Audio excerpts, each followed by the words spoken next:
You know that feeling, right? When you're trying to learn something new, maybe it's a piece of software or a new language, heck, even just a recipe, and you just feel completely lost. You're following the instructions, you're putting in the effort, but for some reason, it just doesn't click. Man, it can be so frustrating. So, what's going on here? Why is learning sometimes just so hard? Is it something about us? Is it the material itself? Or maybe, is it the way we're being taught? It's a huge puzzle, and it's one that students and teachers are trying to solve every single day. Okay, so let's dive into this, because it turns out there is a powerful and actually a remarkably clear answer to that puzzle, and it's backed by a ton of educational research. It's a strategy that just cuts right through all that confusion and gives you a direct path to really getting it. And it all kind of starts with this number, 0.59. Now, this figure comes from the work of a really well-known researcher, John Hattie. It represents something called the effect size of direct instruction. Now, to put that into perspective for you, anything over 0.40 is considered a pretty big deal. It means it has a significant positive impact on student learning. So 0.59, that is huge. It's really strong evidence that this approach, well, it just flat out works. So what is this powerful method? It's called explicit teaching. And you know, the core idea is actually beautiful in its simplicity. It's where teachers actively show students what to do and exactly how to do it. There's no guesswork involved. Students aren't just left on their own trying to figure out some complex idea by themselves.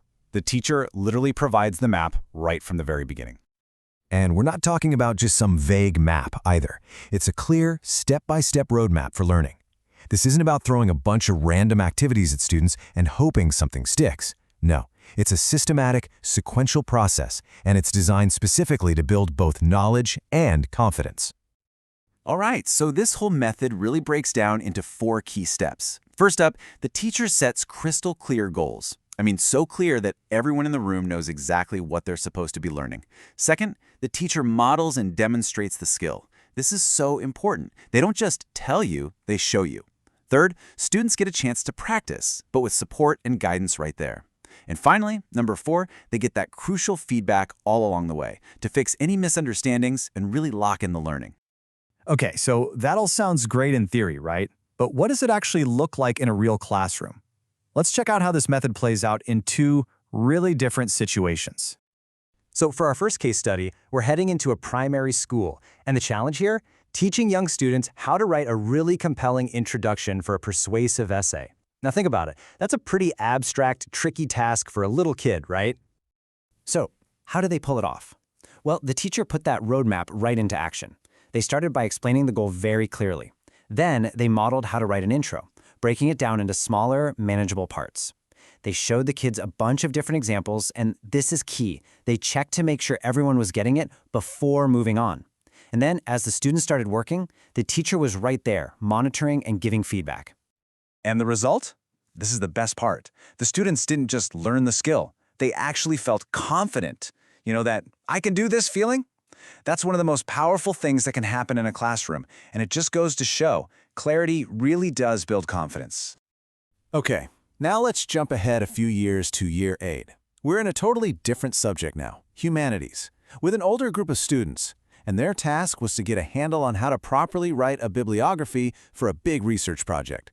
And let's be honest, that's a skill a lot of students find pretty tricky. And what do you know? You can see the exact same pattern here. The teacher made it super clear why this skill mattered by connecting it directly to their big project. She modeled the whole process, how to take notes, how to reference correctly. Then she gave them source materials so they could practice right then and there while she walked around offering support. And the lesson didn't end until she was sure everyone was on the right track. See? It's the same systematic approach, just tweaked for older students. All right, now this is really important because we need to clear up some common myths. When a lot of people hear direct instruction or explicit teaching, they immediately picture a teacher standing at the front, just talking and talking, something really rigid and frankly boring. But that is not what we're talking about here. Not at all. So let's be super clear about what this method is and what it isn't. What it is a classroom with tons of teacher-student interaction. It's about guiding students while they practice. It's about using worked examples to show them how it's done. And it's about treating mistakes as opportunities to learn. What it is not is a teacher delivering a nonstop monologue for an hour. It's not about discouraging discussion or shutting down student ideas. And it's definitely not about being judgmental when students try something and don't get it right the first time. It's a dynamic, really supportive process. So when you pull all of this together, what's the ultimate goal? I mean, where is all this heading? Well, it's about helping everyone grow, not just the students, but the teachers too. You see, explicit teaching is a skill that teachers get better at over time. They might start out at an emerging level, where they explain new things. Then they evolve to explaining and modeling. As they embed the practice, they're using worked examples and checking for understanding. And finally, when they're excelling, they're reinforcing the main points so students can take what they've learned and apply it in totally new situations. It's a journey toward mastery for everyone involved. And for the students, the benefits are just huge. I mean, this is the real takeaway here. This method accelerates their performance. It works for both basic stuff and for really complex skills. It builds their confidence like you wouldn't believe. It gives them total clarity on what they need to do to succeed, and maybe most importantly, it makes sure they've actually mastered something before they have to move on. It just builds such a solid foundation for everything that comes next. So I'll leave you with this one last thought. We talk about learning being a journey all the time, right?